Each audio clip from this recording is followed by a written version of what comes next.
très heureux, Nesrine, de te recevoir aujourd'hui sur le live de The Product Crew. Merci, je suis pas ravie aussi. Merci d'être là. Merci pour l'invitation et ravie d'être là. Yes, ça va être un très très gros live avec d'échanges, beaucoup d'insights. Vous l'avez compris, aujourd'hui, on va parler de Product Delight.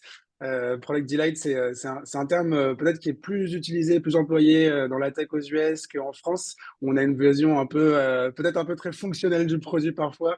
Et du coup, on est trop heureux justement de pouvoir un peu ouvrir cette thématique-là en France qui est moins abordée dans le product.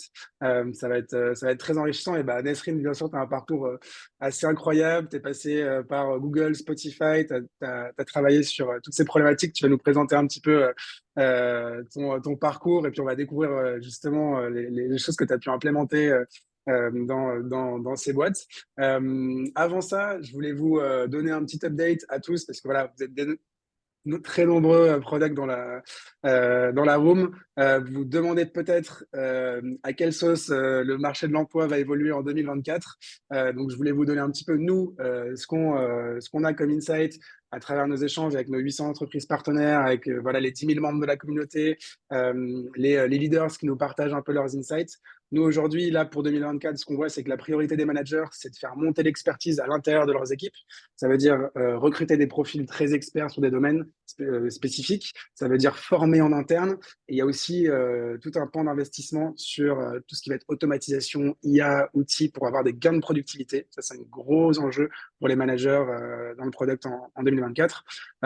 Pour les petites équipes, on va toujours rechercher des profils très couteau suisse, de first PM ou de product manager vraiment très versatile. Et dans les grandes équipes, des profils T-shaped avec une expertise très forte sur un domaine particulier. Ce qu'on a vu l'année dernière, c'est quand même 2 tiers des products avaient quand même l'intention de changer d'emploi dans l'année. Et souvent, c'était pour une question de rémunération. More to come juste après sur cet aspect. Donc nous, ce qu'on voit en 2024, c'est une reprise progressive aussi du marché, parce que 2023, par rapport aux années précédentes, un peu folle, il y a eu un gros ralentissement sur l'emploi. Là, on a des gros signaux de reprise, pas de reprise en mode incroyable du tout au tout. Par contre, une reprise progressive et pas mal de confiance de l'écosystème pour l'année 2024. Donc voilà, de belles choses, je pense, qui arrivent pour tout le monde. Et aussi, peut-être un point intéressant, c'est que 2 tiers des opportunités en product aujourd'hui, elles restent quand même dans la région parisienne. Donc voilà, on espère que progressivement, la France va avoir des product managers un peu partout et on commence à le voir un peu, mais ça reste quand même très parisien comme écosystème. Et du coup, bah, quelques conseils pour 2024, comment se positionner en tant que product manager. Moi, j'ai juste 2, 3 conseils comme ça, mais formez-vous sur les sujets d'IA et d'automatisation.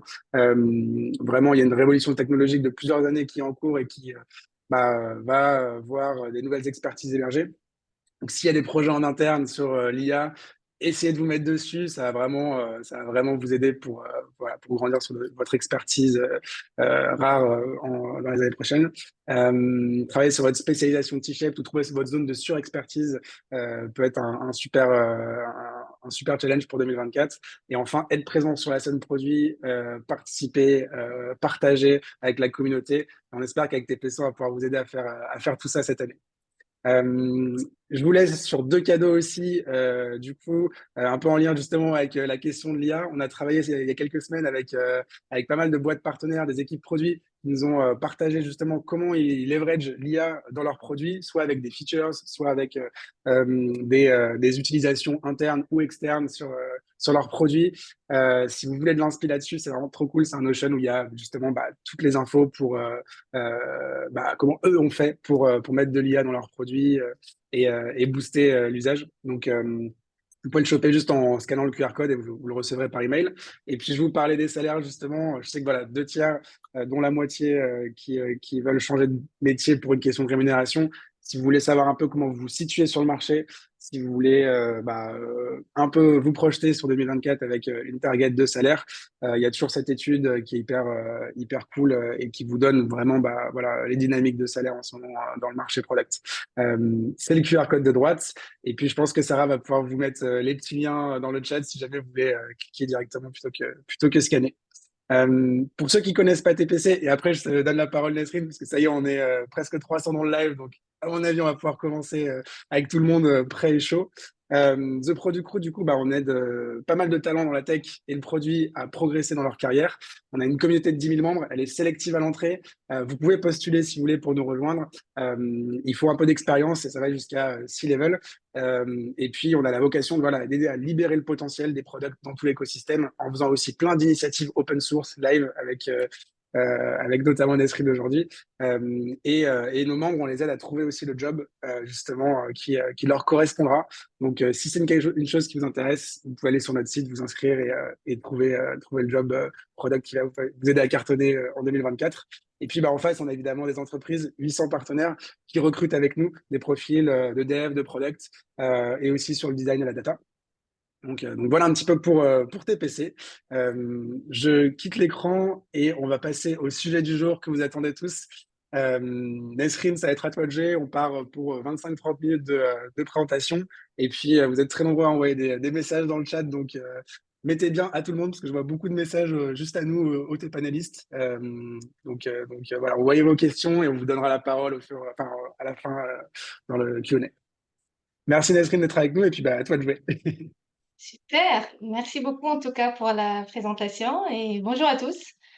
J'espère que vous voyez l'écran. Donc là, je viens de faire le partage. Je suis super ravie en tout cas d'être là aujourd'hui et surtout de parler d'un sujet qui me plaît beaucoup, un sujet sur lequel j'ai passé des années de travail. Donc, je suis super passionnée de vous partager euh, autant que je connais avec vous. Et du coup, avant de commencer, je vais quand même faire une petite confidence. J'ai fait peut-être une cinquantaine d'interventions jusque-là sur le product management dans des podcasts et dans des conférences, mais c'est surtout la toute première fois que je fais une intervention en français. Donc, je m'excuse d'avance si ça va être un bon petit mélange entre le français et l'anglais. Ça va être un petit peu plus fort que moi. Voilà. Donc, pour commencer, j'ai constaté que, en tout cas, d'après mes observations des équipes produits, que la majorité des équipes adoptent une mentalité de résolution de problèmes qui consiste à identifier le problème, c'est-à-dire identifier les besoins des utilisateurs et ensuite développer des fonctionnalités, des solutions qui vont résoudre ces problèmes, bien sûr, des problèmes identifiés. C'est important. Je dis pas que c'est pas le cas, mais c'est surtout pas suffisant. C'est pas suffisant parce que si on souhaite créer une croissance durable et continue, il faut un petit peu plus que satisfaire les utilisateurs. Et c'est exactement de ça que je vais vous parler. C'est vraiment l'élément clé qui va permettre à vos produits d'assurer cette croissance. J'insiste sur le fait que ça soit durable et continu. Et pour commencer, bien sûr, je vais me présenter. Donc, moi, je suis Nesrine Changel, je suis experte produit. J'ai travaillé en tant que chef de produit, je dirais, pendant plus qu'une décennie chez Microsoft, Spotify, Google. Et je me suis tout récemment, en tout cas, convertie au coaching et du produit, mais surtout pour accompagner les entreprises et les équipes produits à créer des produits à fort impact, que ce soit sur l'échelle humain et l'échelle business. Mais à la base, moi, j'ai une formation ingénieur. J'ai fait mon école d'ingé il y a très longtemps, à Grenoble. Ensuite, j'ai fait une thèse en entreprise chez Alcatel-Lucent à l'époque. Ça s'appelle Nokia maintenant, après l'acquisition, sur tout ce qui est traitement de signal, compression vidéo, etc. Et donc, ma carrière était censée être destinée dans la recherche. En tant qu'ingénieur de recherche, j'ai travaillé chez Bell Labs, donc dans le centre de recherche d'Alcatel-Lucent, 5 belles années. Et ensuite, j'ai été contactée par Microsoft après l'acquisition de Skype pour occuper le poste de PM vidéo chez Skype à Stockholm. Donc, c'est là où j'ai fait mon move vers la Suède. Et donc, j'ai travaillé 4 ans à peu près chez Skype ça va sembler un petit peu has-been, mais c'était tellement innovant à l'époque. Par exemple, l'introduction du groupe vidéo call. Avant, on n'avait pas des groupes vidéo call, on n'avait que du one-on-one. On avait travaillé sur, par exemple, le sujet de Live Translate. C'est comment traduire en live tout en ayant une conversation en continu sur Skype. Et donc, après 4 années chez Skype, je me suis rendu compte en tout cas, je pensais à l'époque, qu'on avait atteint une maturité dans le domaine du vidéoconferencing. On était assez mature, il n'y a pas grand-chose à innover. Et étant ancienne, je me suis dit, autant essayer un produit scandinave, suédois et une culture suédoise. Et donc, je suis passée chez Spotify. Et j'étais à l'époque le PM de Media Experience. Ça veut dire quoi? Ça veut dire comment est-ce qu'on peut assurer la meilleure expérience média en écoutant Spotify, peu importe votre device, peu importe votre réseau, etc. Donc l'idée, c'était vraiment d'assurer la meilleure expérience média possible. Je dis bien média parce que je travaille sur l'audio et sur la vidéo aussi chez Spotify, même si ça peut surprendre. Et donc, on avait travaillé sur des thématiques comme l'introduction du lossless, c'est-à-dire les flux non compressés, mais plein d'autres features j'ai abordé. Donc, en fait, cette présentation, en fait, c'est un catalogue d'exemples que je vais vous évoquer tout au long de la présentation. Mais ce qui est intéressant dans cette histoire, pourquoi je vous en parle? Parce que quand la Covid arrive, quand on était tous confrontés à ce problème-là, mon hypothèse dont je vous ai parlé tout à l'heure, quand on avait atteint cette maturité côté vidéoconferencing, elle était complètement jetée à l'eau. En fait, on n'était pas même mature du tout au cas des réunions à la maison. Et c'est pour ça, en fait, Google Meet, à l'époque, voulait vraiment investir pour améliorer l'outil pour qu'il soit le plus optimal possible à ce genre de conditions de travail. Et donc, j'ai quitté Spotify après 4 ans pour intégrer l'équipe de Google Meet. Et on avait travaillé sur pas mal de features justement pour améliorer les conditions de videoconferencing à la maison, comme le background replace, donc le changement d'arrière-plan. On avait travaillé sur, par exemple, le noise cancellation, c'est-à-dire comment est-ce qu'on peut être dans un environnement assez bruyant et pourtant ce bruit-là va être filtré. Sur le centering, c'est-à-dire comment est-ce que la personne peut être centrée au niveau de la vidéo, en fait, plein de choses comme ça, qui à l'époque n'avaient pas vraiment besoin, parce que la majorité des réunions se, passaient à la maison, se passent en salle de réunion dans un cadre bien particulier qui ne nécessite pas forcément ces features-là.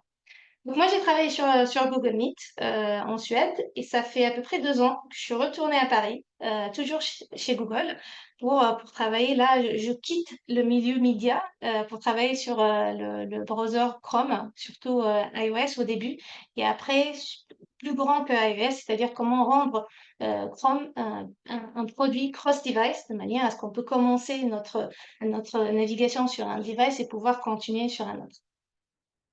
Donc voilà, ça c'est par rapport à ma carrière et ça fait que quelques semaines en fait que j'ai quitté Google pour vraiment me concentrer à 100% sur quelque chose en fait que j'ai commencé il y a quelques années quand même, c'est l'accompagnement et le coaching des product managers et des product teams et leads par le partage d'expérience et le mentoring aussi. Alors, comme vous l'avez constaté, en fait, moi, j'ai eu la chance de travailler sur l'ajout de nombreuses fonctionnalités qui ont bien sûr contribué au grand succès de ces produits-là. Et donc, cette présentation-là sera surtout un partage pour vous aider à identifier les features qui vont être nécessaires à vos produits-là, surtout pour les booster de manière remarquable.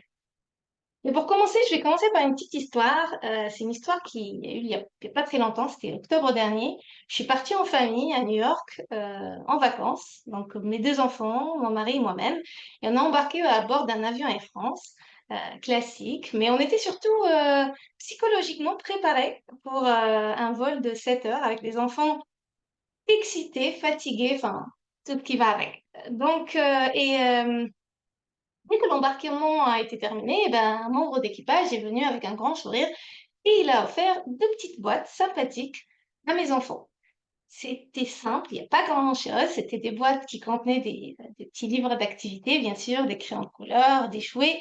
Et mes enfants étaient super excités, ils ont adoré leur cadeau, mais surtout, ils étaient occupés avec pendant à peu près plus d'1 heure, ce qui est inespéré. Enfin, vraiment, c'était génial.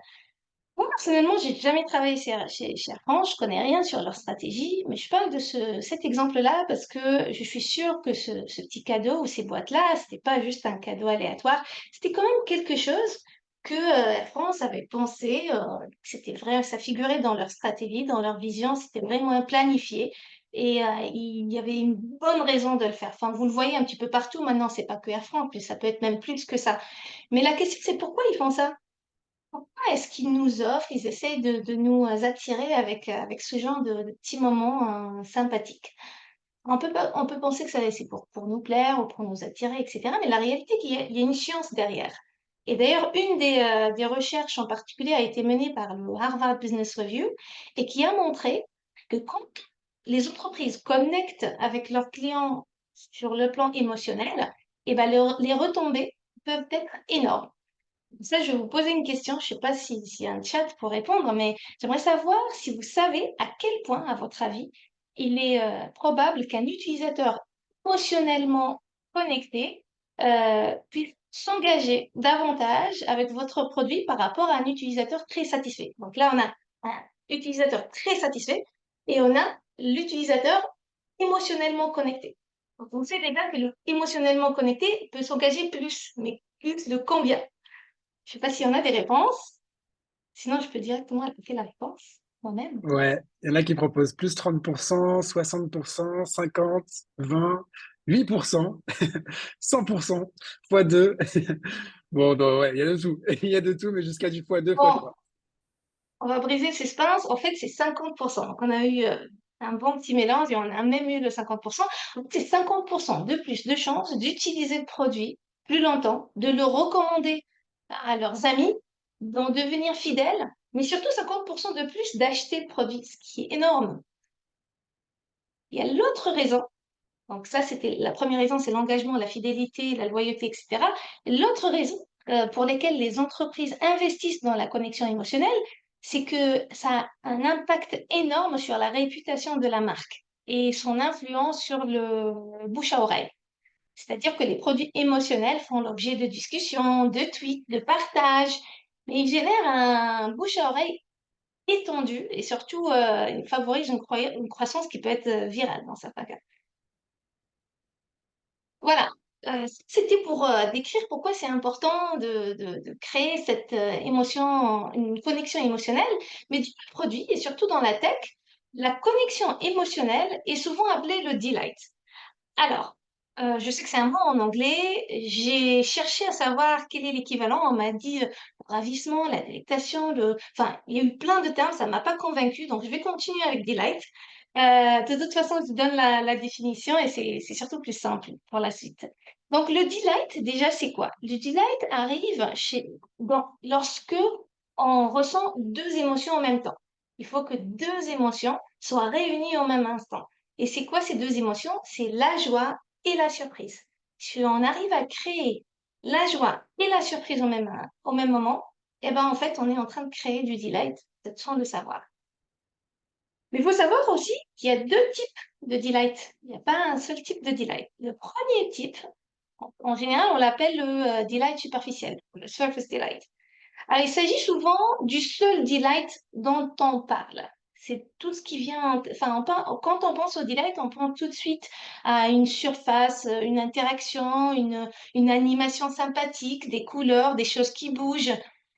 Par exemple, le meilleur exemple que je peux vous dire, c'est quelque chose qui m'est arrivé il n'y a pas longtemps sur le Apple Watch. En fait, c'est récent avec leur nouvelle update. On peut avoir une petite notification Happy Birthday personnalisée. C'est pas mal. C'est-à-dire, on va pas dire que c'est pas enfin, ça crée quelque chose et ça nous fait plaisir.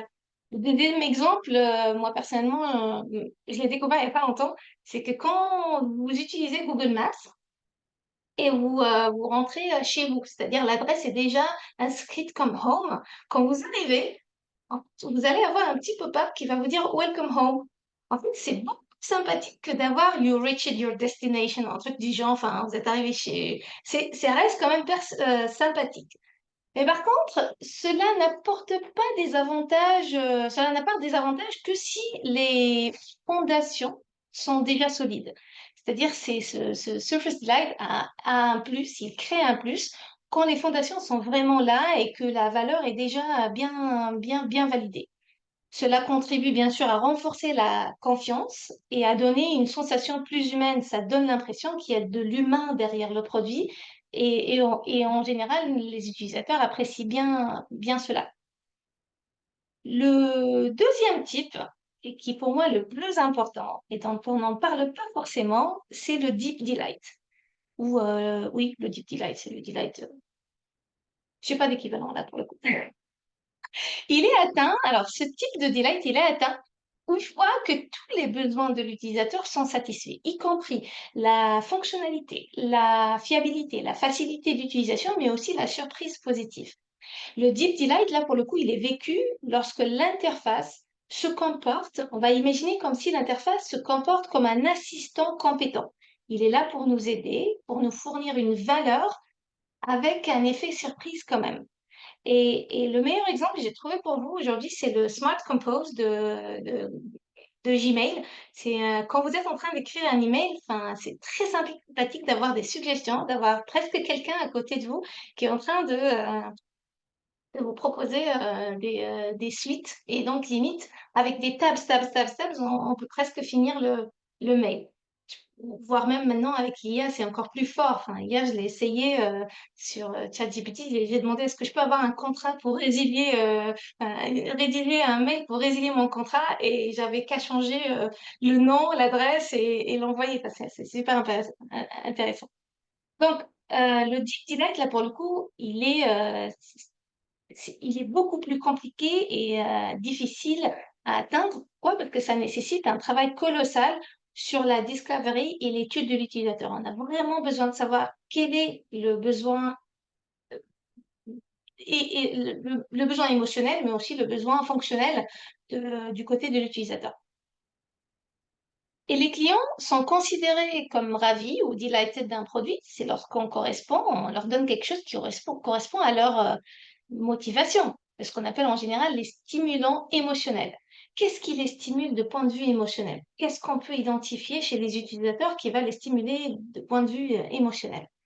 Dans le cas d'Air France, par exemple, si je reviens au cas d'Air France, mon stimulant émotionnel, à cet instant-là, c'était de me sentir détendue et paisible et que mes enfants ne fassent pas la- le bazar dans la rue. Donc, c'était vraiment très adapté à ce moment-là. Donc, identifier les stimulants émotionnels, c'est bien, mais c'est compliqué parce que même les utilisateurs eux-mêmes peuvent ne pas en être conscients. Moi, si je vous pose la question, qu'est-ce qui vous motive de point de vue émotionnel, c'est pas forcément facile à répondre.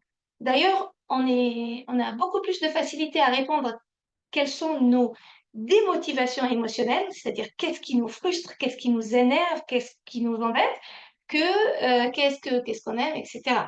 D'ailleurs, c'est pour cela que une alternative serait de se pencher sur les démotivateurs émotionnels, c'est-à-dire qu'est-ce qui frustre l'utilisateur aujourd'hui, qu'est-ce qui ne va pas, pour qu'on puisse le résoudre. Et pour cela, j'ai un exemple pour vous.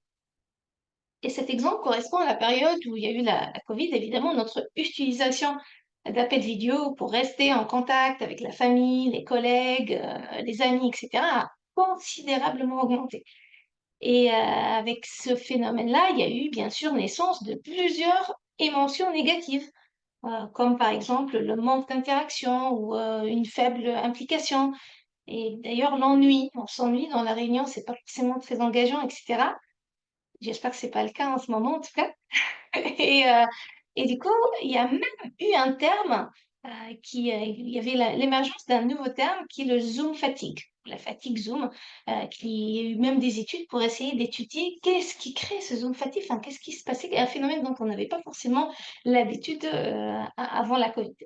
Donc, si nous désirons établir une connexion émotionnelle avec nos utilisateurs, il a fallu analyser en profondeur ces démotivateurs. C'est déjà bien qu'on a pu avoir cette liste-là. Donc, comment est-ce qu'on peut y remédier? Donc, on a mis le focus tout d'abord sur la problématique de l'ennui. Qu'est-ce que l'ennui? Pour savoir qu'est-ce que l'ennui, il faut savoir quel est l'opposé, quel est l'inverse de l'ennui. C'est pas facile à répondre en fait. C'est pas facile de savoir quel est l'inverse de l'ennui. On pourrait penser que c'est le divertissement. Mais en fait, il faut savoir que le problème est que le divertissement lui-même devient ennuyeux après un petit moment. C'est-à-dire, si vous allez à Disney tous les jours, bah, c'est plus fun du tout, hein. Moi, ça m'est arrivé une fois, j'étais chez Disney, on m'a proposé, on achète un billet, le deuxième gratuit. Mais il faut que ça soit consommé dans le mois. On est allé à Disney dans le même mois. La deuxième fois, c'était pas une partie de plaisir, quoi. D'ailleurs, et c'est pour ça aussi que les enfants ont tellement hâte de grandir. Ils s'ennuient du plaisir et ils veulent plus de la vie. Donc, même si on était parti sur l'hypothèse que l'inverse de l'ennui était le divertissement, on s'est très vite rendu compte que c'est pas ça.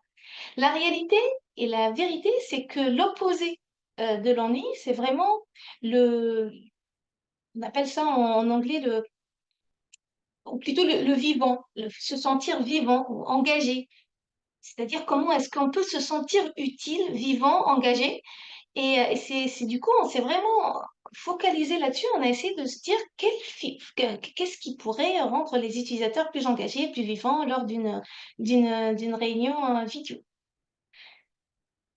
Et par toute cette étude-là qu'on a fait naître les réactions emojis chez Google Meet. C'est-à-dire qu'on sait tous à quel point il est difficile d'interagir et d'engager lors d'une réunion en ligne. Et les réactions emojis en fait, ont été une fonctionnalité qui a aidé à résoudre ce défi. Les réactions sont bien plus rapides que les commentaires, sont bien plus faciles que les commentaires et surtout moins envahissantes que le fait de unmute, enlever le microphone pour dire je suis d'accord, je suis pas d'accord. Il suffit d'envoyer un petit cœur ou un thumb up, etc. Et le message est passé. Donc, on avait travaillé. Ça, c'était pour vous montrer plus ou moins comment on est arrivé à cette feature-là. On était parti par les démotivateurs, l'analyse des motivateurs et la proposition d'une solution. Maintenant, nous allons parler de comment savoir si une fonctionnalité, c'est une fonctionnalité de delight ou pas, parce qu'on peut avoir peut-être plein d'idées, on n'est pas sûr si c'est delight ou pas. Et la bonne nouvelle, c'est qu'il y a un framework pour ça. Il y a un framework qui s'appelle le framework de Kano. Je pense qu'il y en a pas mal qui connaissent ici, mais je vais juste aller très rapidement sur ce framework-là. Ça a été proposé par un professeur japonais de l'université de Tokyo et qui, lui, il a trouvé une corrélation entre la satisfaction des clients et la présence ou la non-présence d'une fonctionnalité. Et donc, Kano, lui, il a classifié les fonctionnalités en 5 catégories. Il y a la première catégorie qui, en général, on l'appelle le must-have ou les essentiels. Ça, c'est des fonctionnalités, s'ils sont là, s'ils sont là, on s'en rend même pas compte. Enfin, c'est un must-have, il doit être là. S'il n'est pas là, on va pas être satisfait et du coup, on va pas être content. Par exemple, on va imaginer que vous allez dans un hôtel et si vous trouvez de l'eau chaude, vous n'allez pas être super content. Mais par contre, si vous n'avez pas d'eau chaude, là, pour le coup, vous allez peut-être mettre un commentaire, etc. La deuxième catégorie, c'est la catégorie performance. Alors, c'est quoi les fonctionnalités de performance? C'est les fonctionnalités où plus il y en a, plus on est satisfait. Moins il y en a, ben, moins on est satisfait, évidemment. Donc, si on revient à l'exemple de l'hôtel, ça pourrait être, par exemple, la taille du matelas ou la qualité des draps, etc. Mieux le matelas est grand, plus on est satisfait. Moins c'est grand, jusqu'à une certaine limite, bien sûr, moins on est satisfait. La troisième catégorie, c'est là qui nous intéresse le plus, c'est le delight. En fait, c'est des fonctionnalités qui, si elles sont là, si elles sont pas là, on peut ne pas s'en rendre compte carrément. Mais si elle est là, ça crée un aha moment, ça crée un top un moment où on va être satisfait, on va être content, on va en parler, etc. Dans l'exemple de l'hôtel, on en voit de plus en plus maintenant, mais il faut peut-être imaginer le cas d'une bouteille de champagne dans la chambre ou un panier de fruits. Enfin, c'est quelque chose que si c'était pas là, on l'aurait peut-être pas remarqué, mais par contre, le fait que ça soit dans la chambre, c'est quand même un moment de plaisir. On va quand même continuer avec les deux autres catégories.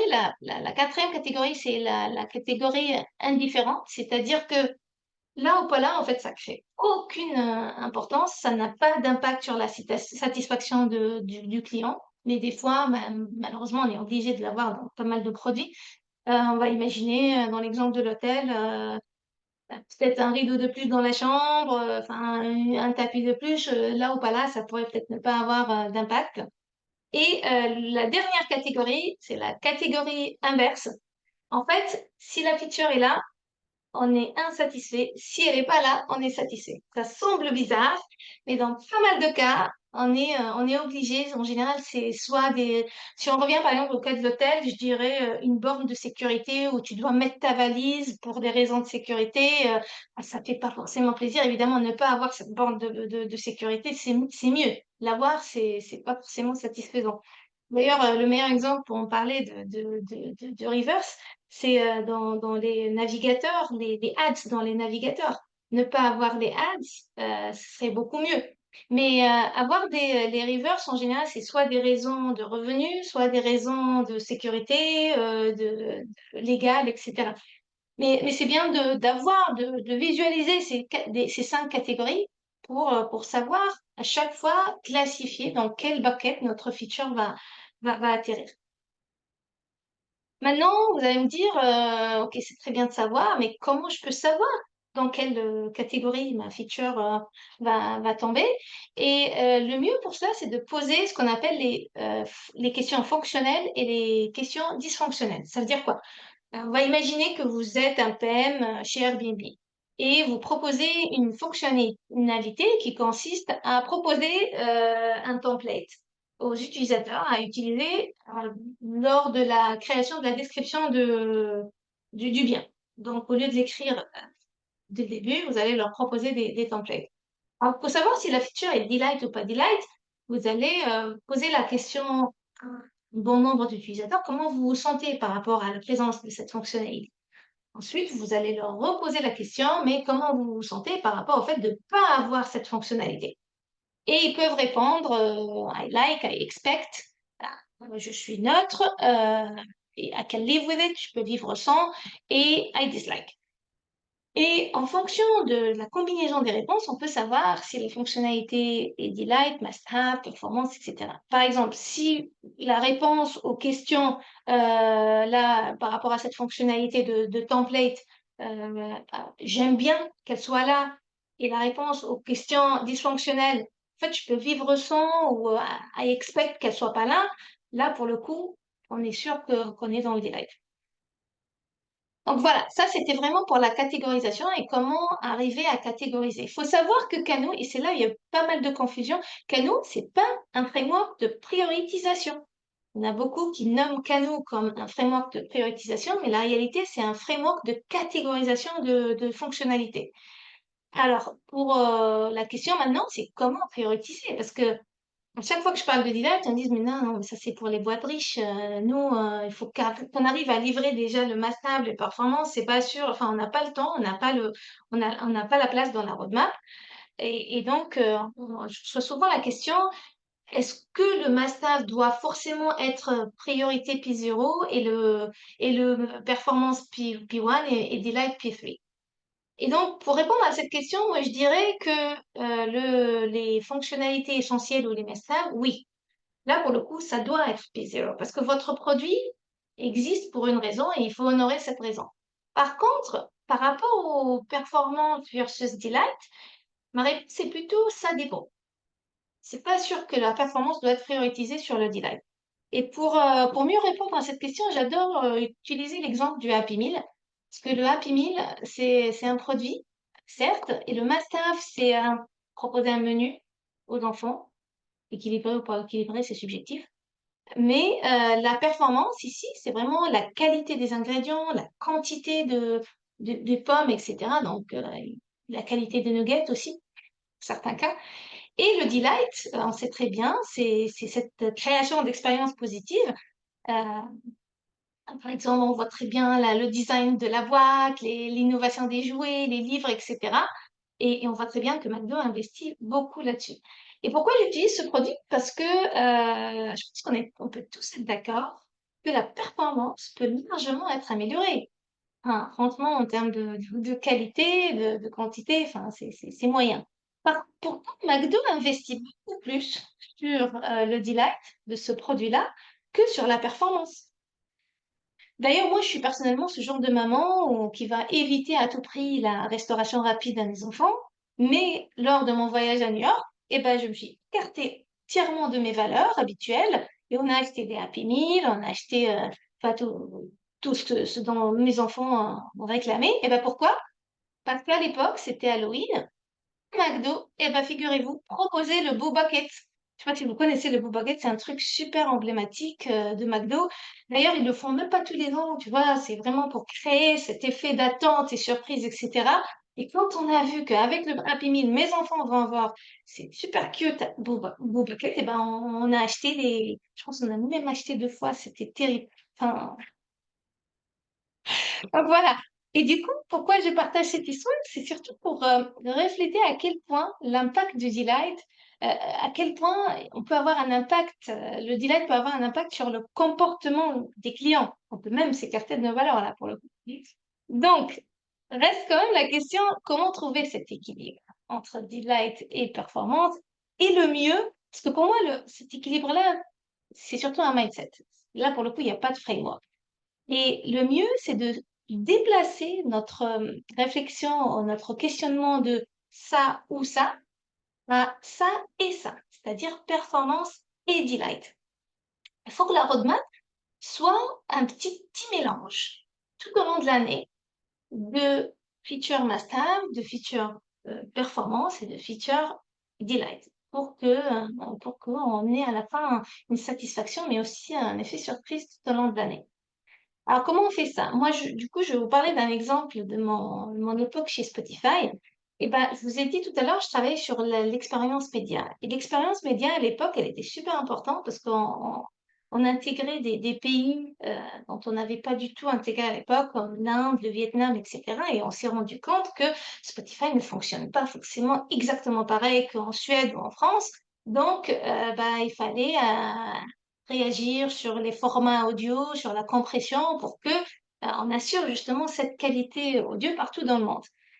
Et à ce moment-là, on avait toujours un backlog super chargé, beaucoup de fonctionnalités high stake, c'est vraiment super important à exécuter. Mais en même temps, on a réussi à introduire des features super delight, comme par exemple, je ne sais pas si vous utilisez Spotify, vous l'avez certainement remarqué, là, les vidéos 10 secondes quand vous ouvrez en fait, il y a cette courte boucle visuelle que les artistes peuvent ajouter à chacun de leurs morceaux. C'est super sympathique. On a rajouté aussi les vidéoclips, c'est-à-dire les artistes peuvent uploader des petites vidéos pour communiquer avec leurs fans, etc. Et ben, ces fonctionnalités n'ont jamais été demandées par les artistes ni par les utilisateurs finaux, mais elles ont été entièrement conçues pour les ravir. Et elles étaient en sévère concurrence avec des opportunités à enjeux élevés, comme je vous ai dit tout à l'heure, les bitrates, etc., qui sont parfaitement performantes, là pour le coup. Mais nous étions convaincus de la valeur de ravir nos utilisateurs, nos artistes, etc., pour améliorer leur expérience. Et comme ma mission, c'était de l'expérience, et ben l'expérience n'est pas forcément dans la qualité, mais plutôt c'est pas que de la qualité audio, mais dans l'expérience du vécu. Voilà, ça c'était l'exemple Spotify.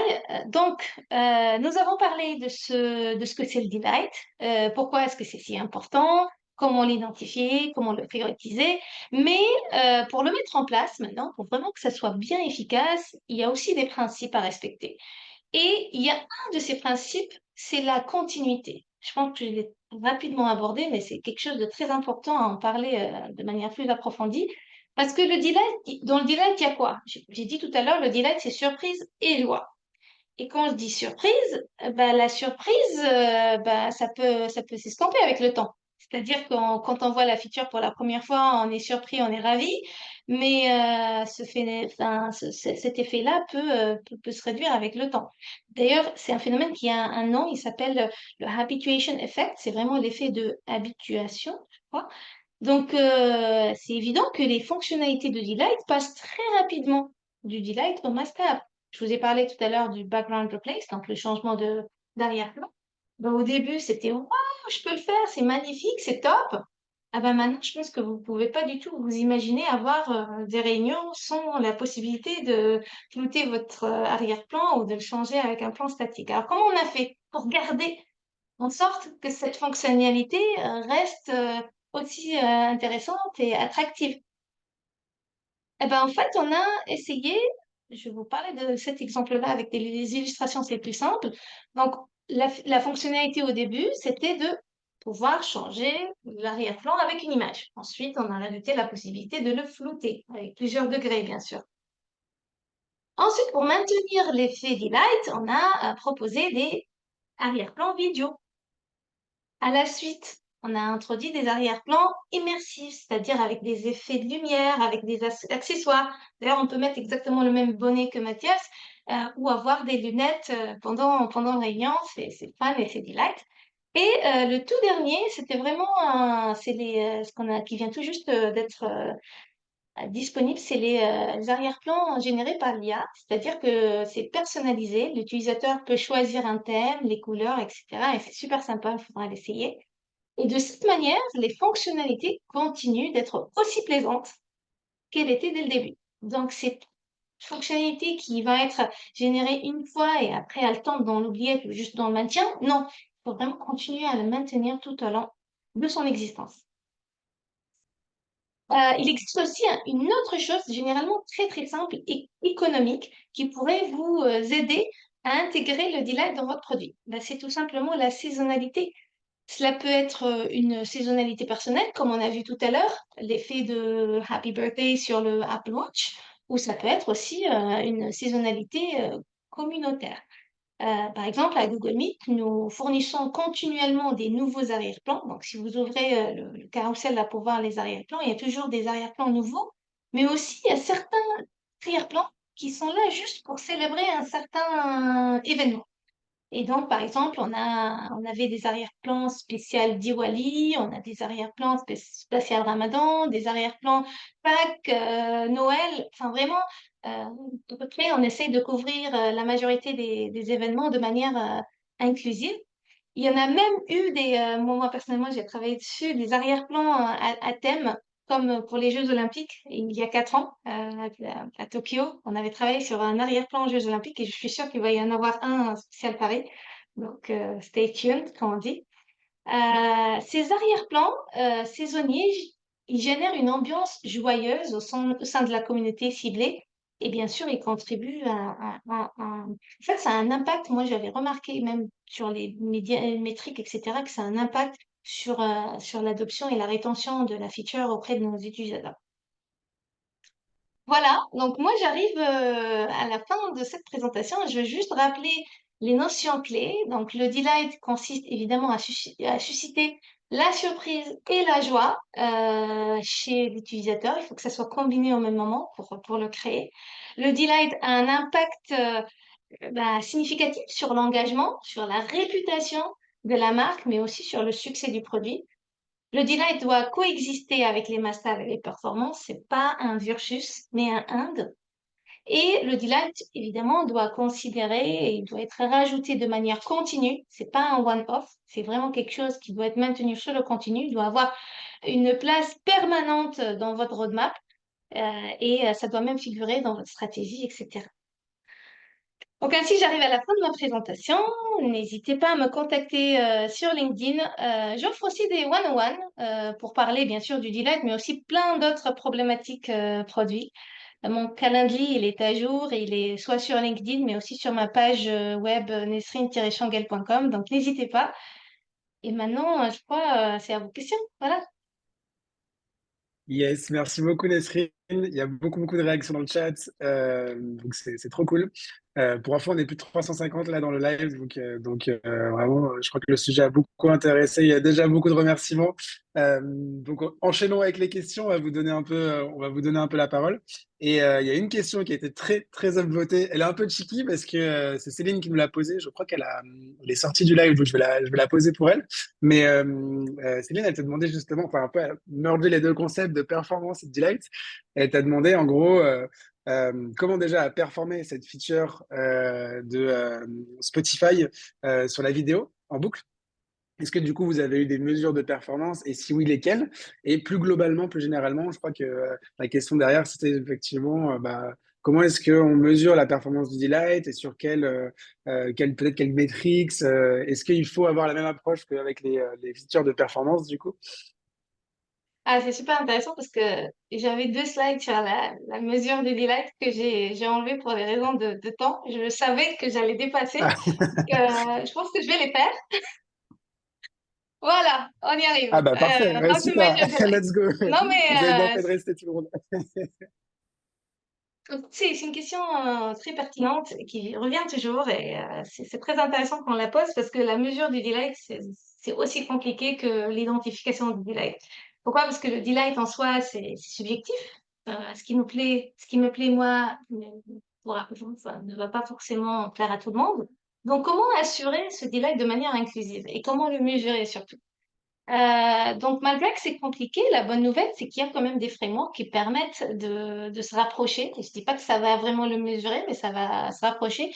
Un des frameworks, en tout cas, que j'aime beaucoup, qu'on utilise beaucoup en général chez Google, c'est le Heart Framework. C'est vraiment un framework qui va mesurer le happiness, le engagement, le adoption, retention, task success. Il y en a vraiment beaucoup dans la littérature, en tout cas pour apprendre sur ces métriques-là. Mais le plus dur, je pense, les quatre derniers, ça va. Les cinq derniers, et on peut très facilement les identifier, mais le plus complexe, c'est comment mesurer le happiness du client. Est-ce qu'il est content de cette feature-là ou pas?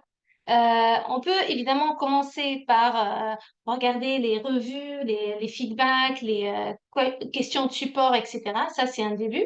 Mais moi, personnellement, j'ai utilisé aussi des techniques un tout petit peu plus poussées. Il y a évidemment le Promoter Score. Donc ça, c'est vraiment pour mesurer, par exemple, la satisfaction globale entre le client et la marque.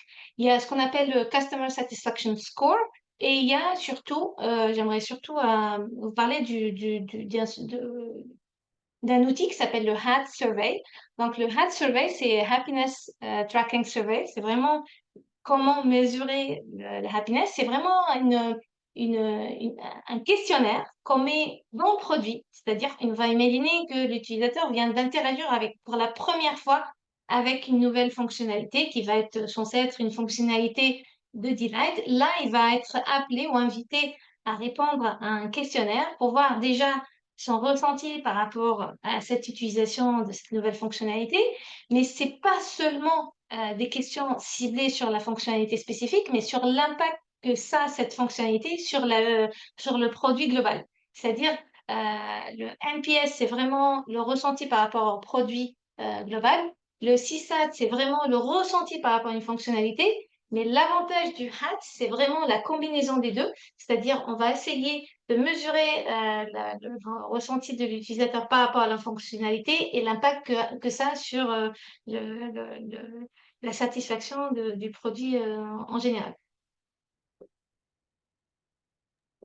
Canon, canon. Bah, super réponse là. Vous avez récupéré beaucoup de, une réponse très très riche. On va enchaîner avec Émilie. Émilie D. On va te donner le micro du coup si tu veux poser ta question directement parce que ça remonte d'un cran un peu sur la thématique, mais c'est pas du tout de toute la notion d'idéation autour du delight. Euh, Est-ce que tu arrives à prendre le micro pour poser ta question à Nesrine, Émilie? Yes. Bonjour, bah merci beaucoup. Oui, ma question en fait c'était par rapport à l'idéation. En fait, on se dit on voit là l'importance du delight, mais est-ce que tu as des méthodes ou des techniques avec tes équipes sur comment le faire émerger, en fait, trouver l'idée qui pourra répondre à une fonctionnalité, mais d'un point de vue delight? Alors, salut Émilie, merci pour la question en tout cas.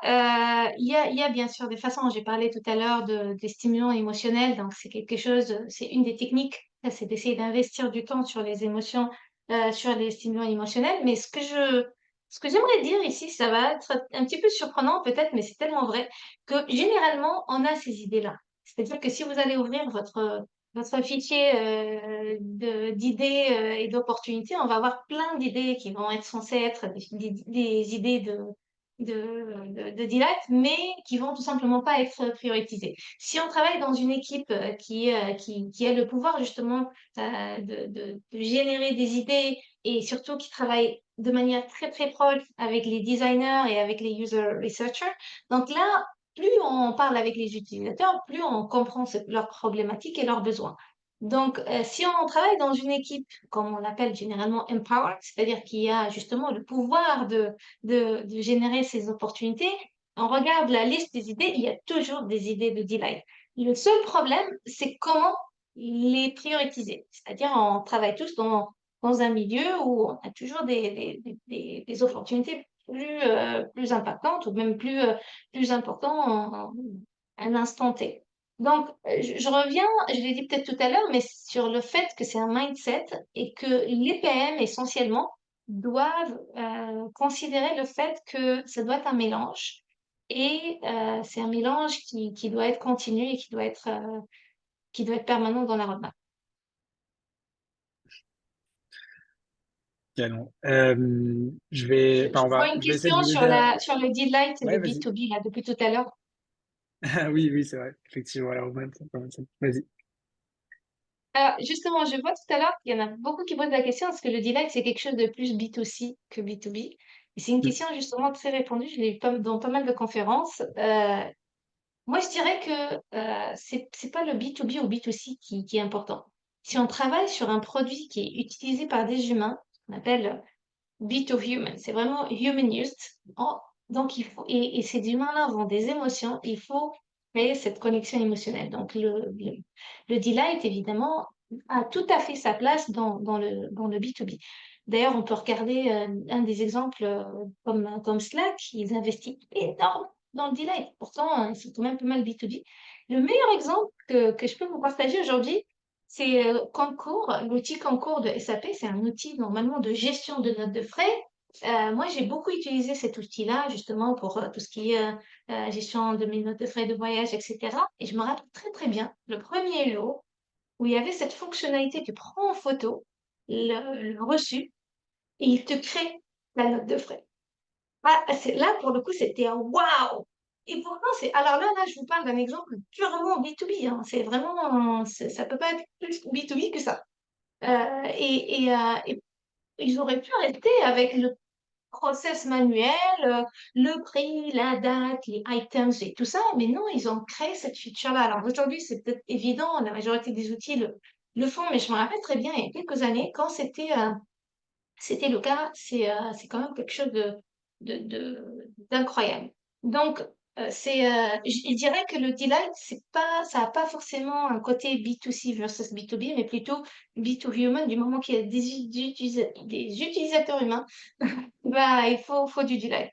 Par contre, si on travaille sur des produits, on va dire des semi-conducteurs pour des machines, etc., je pense que là, on est un tout petit peu mal placé pour en parler.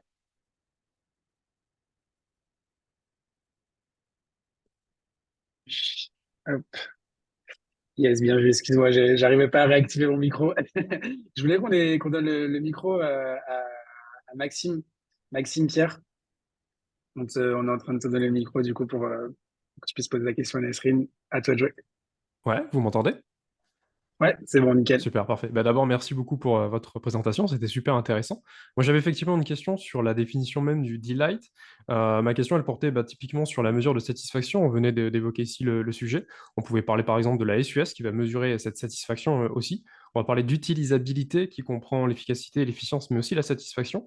Et je voulais justement vous poser la question, en quoi est-ce qu'on peut différencier la satisfaction qu'on va retrouver en UX ou en IHM avec justement ce plaisir de ce delight?